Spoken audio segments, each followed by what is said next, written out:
Good evening. Good evening. Welcome to Bridging the Gap. Good evening. Welcome to Bridging the Gap. Strategizing for student success with your favorite two people, Coach Ray and Natasha, in the absence of our fearless leader, Maritza. First time together, just the two of us, and we have much to talk about. How you doing today, Coach? Doing well. Doing well as always. And, Yeah. you got God leading, we good to go.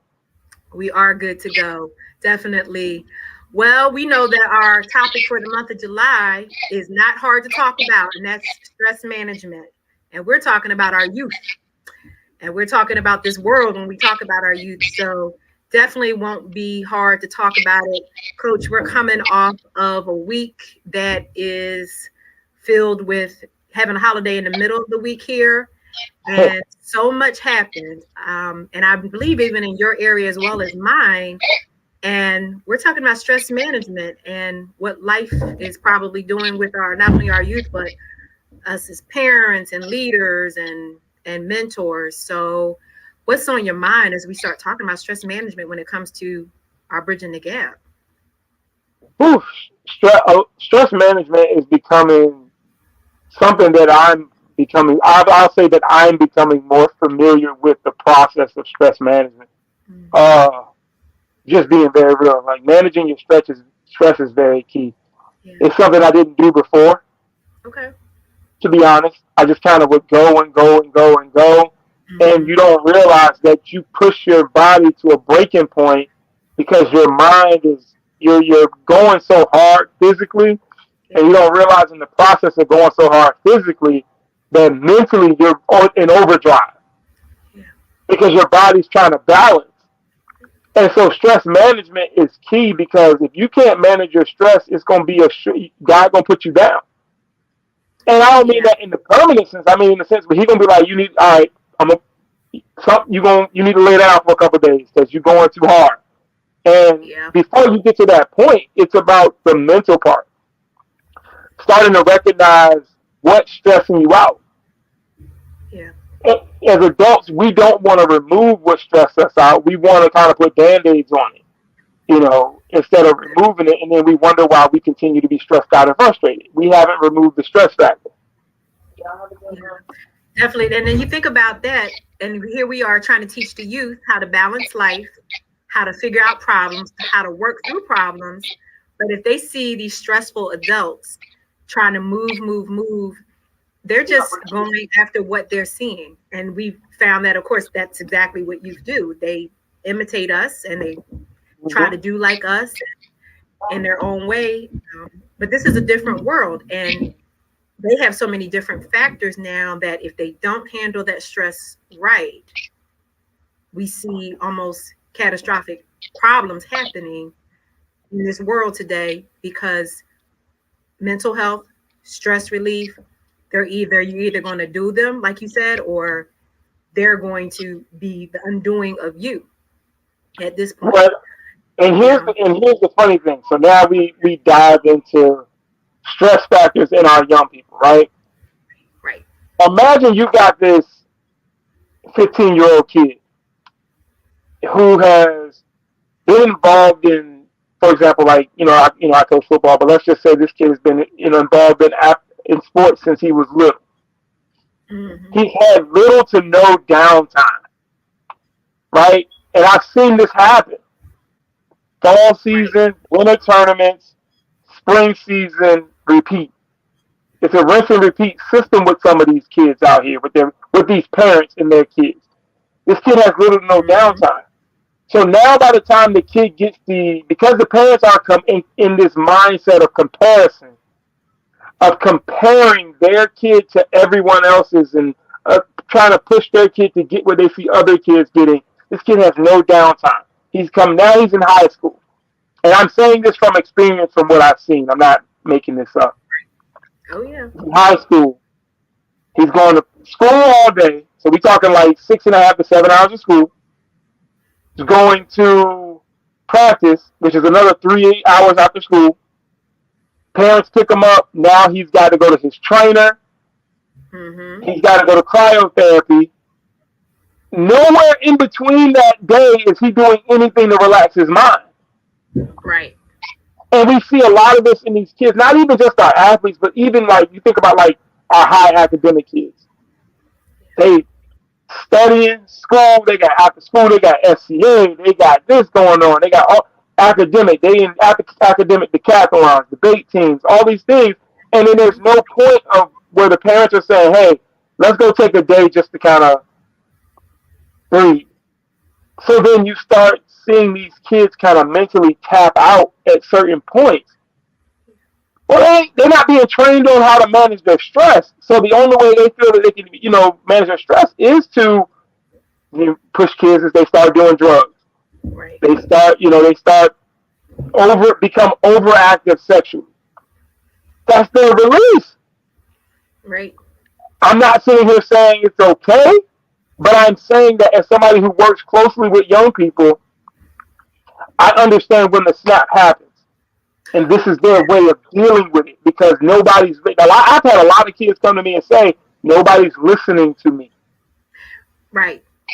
That's important. Stress management comes from knowing that somebody is there to be a listening ear. Mm-hmm. Because that's the first step to be able to talk it out. And a lot of these kids don't have anybody to talk about it to because these parents are going, and they're not stopping to just check on the mental strength of their kid. Yeah. We got more kids in therapy than we've ever had. Yeah.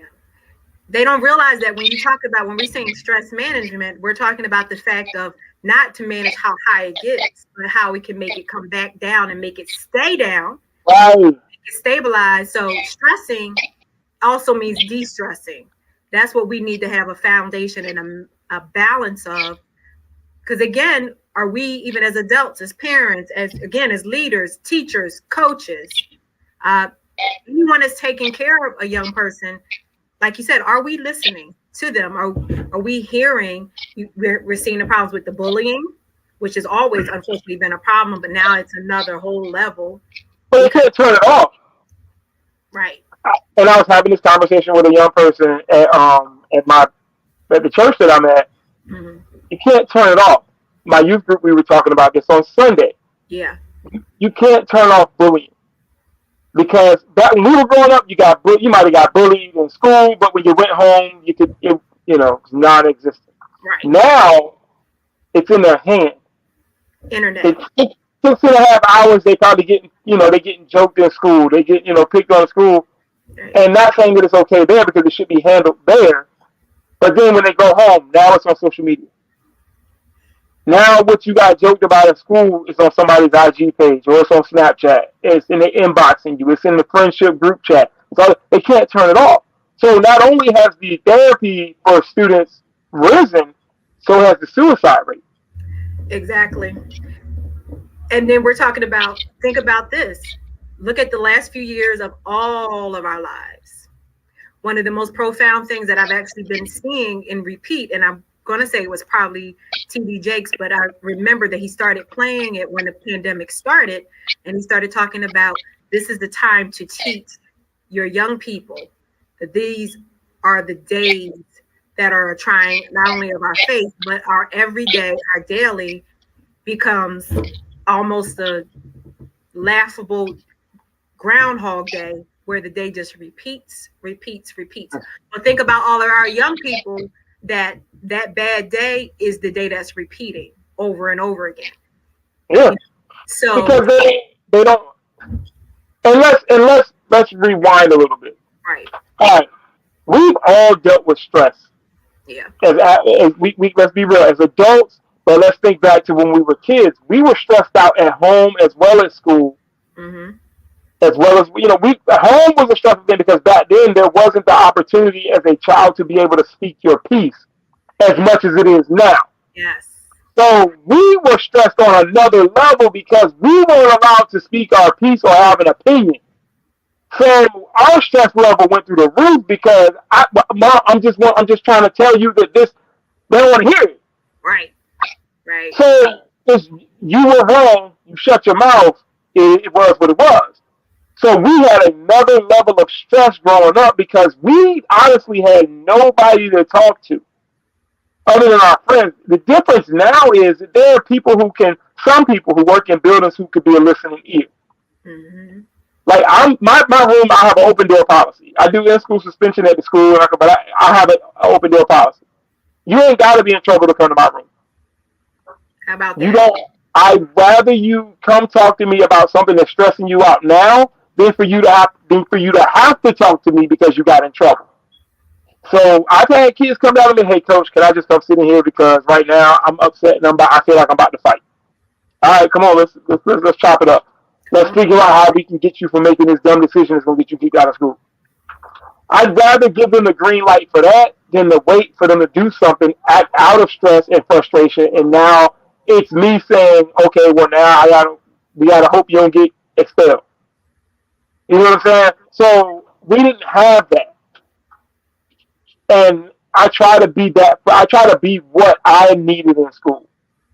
If that makes any sense. I No, think that as a adult, makes sense. And I try to be what these kids need, what I needed at home. Not that my parents, I always say, parents weren't bad people. They just were raised how they were raised. So they raised me the best way they knew. yeah, being able to speak up, even when you talk about our generation, that was definitely not what you got to do. It was, if you had open parents, it was a blessing. But there was also that village. I always, when we get on here, we always talk about the village. But thankfully, we had that. You always had people. I'm wondering what that is for kids today. What is that? Is it more than, if you're thinking of the internet and all of these other outlets as your village? That's the problem. That's the stress.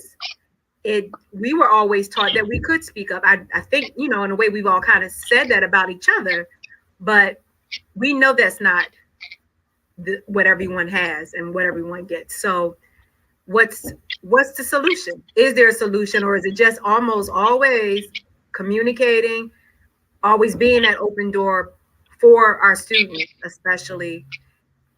Are they able to even, do you see, and I'll ask you this question, how much do you almost get to interact with some of your students outside, off the field or in the building? And I'm sure even since you're in the community, sometimes we're in a community with our people, with our students, and we're going to get that opportunity. Has that happened for you? I know it's happened for me, actually seeing people out.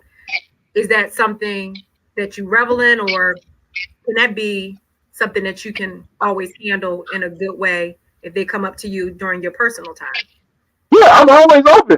Yeah. My students who come to me, Mm-hmm. I give them access to me. Yeah. Now there are boundaries. Let's be real. Like you have to establish boundaries. Hey, don't be calling my phone at midnight Exactly. unless it's a dire emergency. But I got young men who are in college right now that I'll be asleep and my FaceTime is going off, and they're like, Coach, I just need to talk to you right now. I got to get up because I'd rather get up out my sleep to help you Yeah. than to wake up and look at a news clip of you. Yeah. You know what I'm saying? So for me, it's an open door policy 24/7. Just be mindful of my time. Right. And so with kids nowadays, if I see them in the neighborhood, yeah, you still can come up to me and talk. I'm not, and unfortunately, my daughter, who's my daughter and my son when he comes down to visit, but it bothers her a little bit because daddy daughter day, and we might be in Norfolk where I know a lot of kids and Yeah. might see some people I know in Walmart, and she just want to come pick up a toy and go back to grandma's house. But I gotta stop and talk to people that know me, or hey, coach, I just wanted to talk to you real quick, or this. She get a little agitated sometimes, but because that's her time with her. That's her time with her dad. But I try to be the listening ear that a lot of these young people need. Not even just students in school. Mm-hmm. I'm talking college age. You know, early 20s. Please, like I try to be that open door because even just something as much as a 10-minute conversation can save their life or help them from making a tough decision that can ruin their life. Like I see, sorry I say this last point. Like I'm on Facebook, and a lot of my former students and kids that I used to mentor are on social media. So like people nowadays, their thing is to post what they're mentally dealing with. So when I see it, I'm in the inbox like, yo, what's going on? Right. Yeah. Because hey, I'd rather you tell me through this than again. I don't want to wake up to a news clipping of you. I don't want to be watching the news and you did something because I've had that happen. Yeah. Well, that's part of it. We want to, and we try to do that. We always want to be exactly who they need us to be. I'm thinking about the fact we started talking before we got on, but I actually today called a mentor because I needed to make sure that I talked to them and they would understand. And when we're talking about our kids knowing that we're being real with them or being accessible with boundaries is part of that. What they're getting all the time from us is exactly what they're going to always get. They know they can reach out. They know how to be transparent, communicate what the problem is, and let's talk it out. Let's solve it. Because anything that's out here that's coming at you in a negative way, there's always a better way to solve a problem. And I know that's part of your daily. So I know you're understanding And, and doing that. but here's the unfortunate thing. Mm-hmm. We have to reshape how a lot of these young people think Mm-hmm. because yes, the smart money says go talk to somebody and get it out. Right. Unfortunately, the stigmas outweigh the smart money sometimes. And the stigmas say we don't talk to people about what's going on at home. Mm-hmm. We don't talk. The Hold on. old adage of what Mm-hmm. goes on at home stays in the home, Right. which of course I'm So not that saying that way, but those days they have to be over with some kind mhm. of, you don't tell all your personal business. And like you just said, we want to make sure that's what our young people need to actually kind of understand more. Everything is not for everybody. Right. It's not. And but here's the thing: it's not for everybody. It's But not. we have to start teaching them what to discern is okay to talk about That's and right. what you need to take to your parents. Right. So unfortunately, because of social media, everybody thinks it's okay to air everything out. Everything. Yeah. Social media is not a stress management tool. If anything, it inflates stress. And I remember a couple years back with my stepdaughter. This was during COVID, Yeah. and she made a post and was like, "Oh, I'm so depressed. I've been stuck in this house, blah blah blah." Said the third, and so like my wife, she's like, "You need to talk to her." And I'm like, "What happened?" So I read the post and I'm like, "Oh, like I get you upset, I get you frustrated, but that ain't for social media." Right. Because when I had to try to tell her the reality, I said, let's be honest. The people that you cool with gonna like it, they're gonna heart it, and they're gonna say, "Oh, I hope you're okay." But those are the same people that's trying to talk about you like, "Yo, she looks stupid for that." That's Mm-hmm. why I say social media is an inflation of stress because you think people really care. They got their own problems. The They don't care have about you. the people that care have the number. Exactly. So when they see it, they're not responding via text. They're not responding on social media. They're calling you. Hey, are you good? Right. That's me. When I see a friend of mine is like, hey, what's going on? I'm not commenting on your joint. What's going on? Exactly. Because at the end of the day, I can get more from you on a phone conversation than trying to you filtering through 100 people, putting a little prayer emoji or the heart.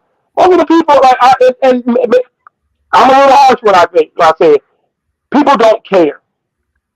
Yeah. And it's a shame. Social social media is not your stress management tool, and people need to understand that. Social media is for you to cut loose, and like I use social media for what it is: business and to blow off steam, to crack jokes with my friends and stuff like that. That's what I use it for. Now there was a stretch of time where I did think it was a stress management tool, and you putting what you feel and all that. Like, people don't care. People do not like they don't. The ones you said, the ones that do care, they call on your phone. They're not responding to that. Mm-hmm. So we got to teach our kids to stop thinking that social media is a stress management tool because it's not. It inflates stress. It does. You put it right there. I actually just posted it. Social media is not a stress management tool. If we learn nothing else today, and if well, nothing else we remember today, that's so key. That's so important. This is where we are. We talked about this week where you are, where I am, actually, where a lot of people are in the cities and the towns that they're in. We had problems with mass shootings. We had problems with people just not being able to enjoy everyday life because we have all these factors of people. One of the things I heard very specifically in the news is one particular problem that happened this week is the person's family talking about we saw a decline, we saw a problem in the home. Why didn't you do anything?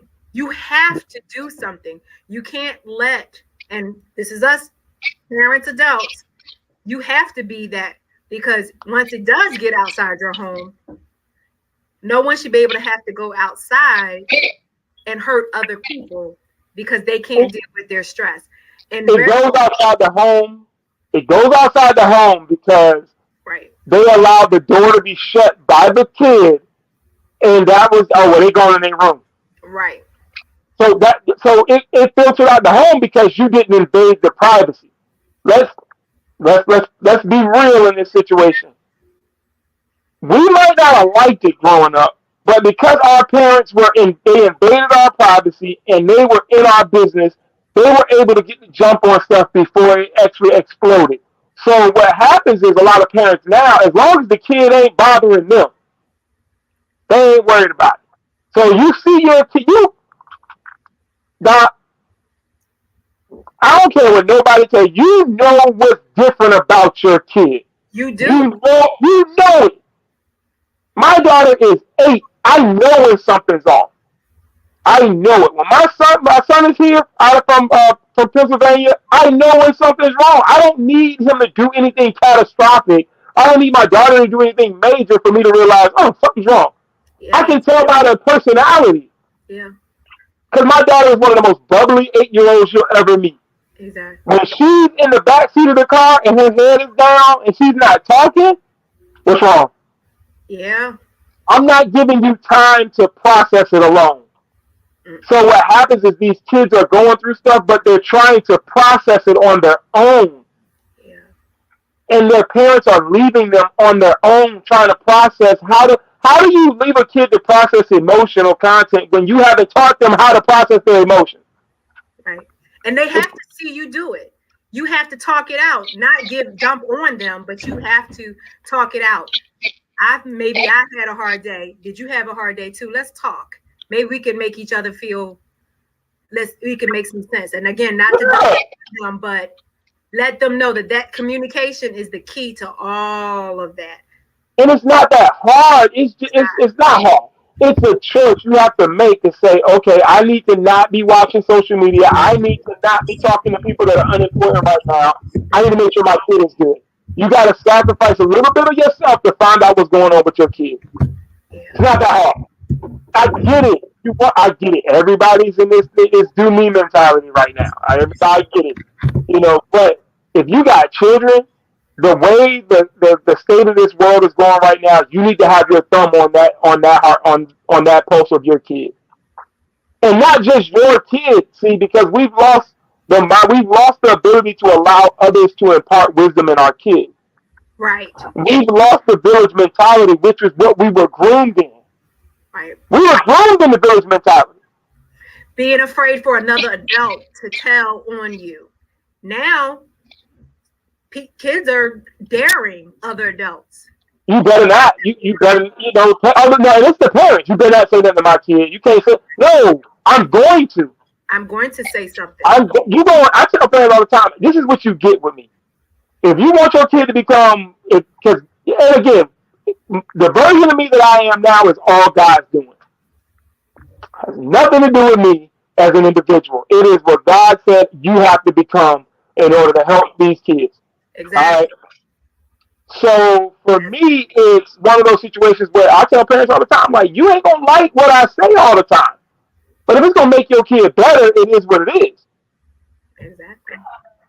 I still remember the one kid that we had where we grew up. that you could not tell their parent anything. So that was the abnormalness. Every other parent, you could go and say, your kid is doing this, your child is doing this, not a problem. It cease, it desists. So what are we doing? We're not doing our students, our kids, any service at all if we're not teaching them the tools, because we know it's not social media, but we know we have to teach them what it means to handle stress, how to eliminate stress, how to be a part of the stress relief maybe in others. Because And we have to, we're trying. we have to, but we have to be real on the other side of it too. And I know we're kind of harping on some things that we believe, but we got to be real on the other side of it too. A lot of these parents don't know. Yeah. And a lot of the stigmas are still on these parents because, again, even when it comes to some things like I'm proof that therapy works. Mm-hmm. Oh yeah. I'm gonna be 100. Do it. This version of me right now is proof that therapy works because I had to humble myself and say, "All right, God, do what you got to do." And in that process, cool. He introduced me to one of the dopest therapists I could ever meet in my life. Nice. I'm proof that it works. But we as adults in our generation and the age groups that we grew up in, it was taboo. Yeah. It was taboo. And, like most of us didn't even go to the guidance counselor when we were frustrated in school. We just cried it out, frustrated or angry or we got no, like we have to actually get to a point where we're okay with opening up and growing and learning how to process our emotions so we can teach the next generation, okay, cool, this is how you process. But I tell kids all the time, when you come to my room, process what you're dealing with.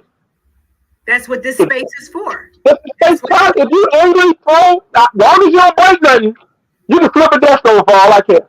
Yeah. It's gonna break my stuff. But if that's you, get one. I told the school, I was like, I need y'all to get me a heavy bag in my room. Right. Because hey, look, you got it in the corner. Do what you got to do. I got little extra rooms in the back where the band hallway is, where they practice rooms. You need to cry, go ahead back there. Because you can't always put a thumb on what they need, so you got to give them the space to do it themselves. However, you're there to guide them. I don't know whether you're angry or sad. Okay, well, go ahead back there and you figure it out. And once you figure it out, let's talk. Or if you angry, you come to my room and you cussing and fussing. Okay, you got your space. Go ahead, get your stuff off. But when you calm down, we gonna talk. Right. So it's about giving them the space, and it's not people try to be so tough nowadays. Oh, that's soft. Is that good? I saw a post the other day where a grown man put a grown man that has an attitude is giving me sassy vibes. First of all, having an attitude is a normal emotion. So what you're saying is that you just, as a man, you're not allowed to display any type of emotion, having an attitude. It's normal. So you're just supposed to bottle it up and keep moving. And that's how we've been trained. It's soft to feel sad if you're a man. It's soft to be, if you stressed, men shouldn't be stressed out. They just supposed to swallow and keep going. That's why the suicide rate amongst men is going up. Yeah. Because we're just swallowing our emotions and not talking through it. We don't know how to manage our stress, so we're not teaching our young men that are coming behind us how to manage theirs. This is why you got the young men who are so quick to pull a trigger on somebody, because they don't know how to process their stress when a girl says no. Right. I think one of the best things I've heard lately is we'll go to physical therapy, but we won't go to, I want to say mental therapy, emotional. Mental emotional. Right. We won't. Mental, emotional, and spiritual. It builds strength when our physical body. So we have to do that internally. We need to know that. We have to do that. And a car can be as beautiful as it is. A car can be the best designed car on the outside. If that engine ain't right, it ain't going nowhere. Mm-hmm. Bottom line, I don't care how nice it looks. If the engine ain't going nowhere, if a house is built perfect outside structure, but that base is damaged, it ain't going nowhere. It's going to fall apart. So what you have to realize is the emotional and the mental part is the base for everything else. I can work out I love to work out now. I work out all day and get my physical body right. But if my mental is jacked up, I'm still in the same spot I was in when I walked in the weight room. Mm-hmm. Yeah, I got a little bit stronger, but my mind is still damaged. My mental is still messed up. So what did I fix other than my appearance? Right. And so we have to teach our young people, like, the mindset. Your mindset matters more than what you look like to everybody else. But we're so caught up in a society now where we want everybody's perception to be that our kids and us have it all together when we really don't. Yeah. We care more about perception than the truth. The truth is, yes, my kids are stressed out because they're trying to go to college and no college has called them to say they got a scholarship yet. My son graduated from college and hasn't found a job, so yes, he's stressed out. Yeah. My daughter and her boyfriend have a kid on the way, and neither one of them have a good paying job, so yes, they're stressed out. Right. Let's be real about these things and stop putting on for social media because we want people to think we good. We not. No. I remember and I know we got to get off, but I remember when my kids were born, I was dealing with so much stress because I didn't have the money, but I had to make it work. Yes. Because I had to figure it out for them. But I didn't have my breaking point was when I was at that gas station and it was either get gas or feed my daughter. My car might run out of gas at grandma's house, but my daughter don't eat. Yeah. That's the breaking point. But I was stressed. You were stressed. I was stressed.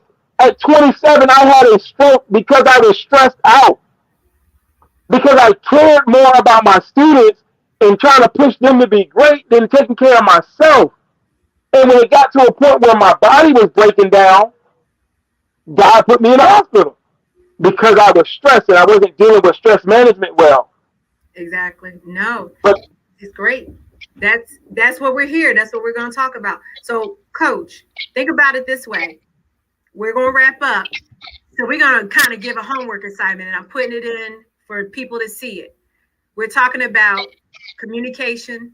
We're talking about social media being the worst or not a stress management tool. We're talking about communication possibly being one of the best stress management tools. We want everyone to share. Anyone that takes a look at this, and we'll talk about it some more next week. What is your best stress management tool? Yes, please. Like, what do you do to manage your stress? Like, what do you do?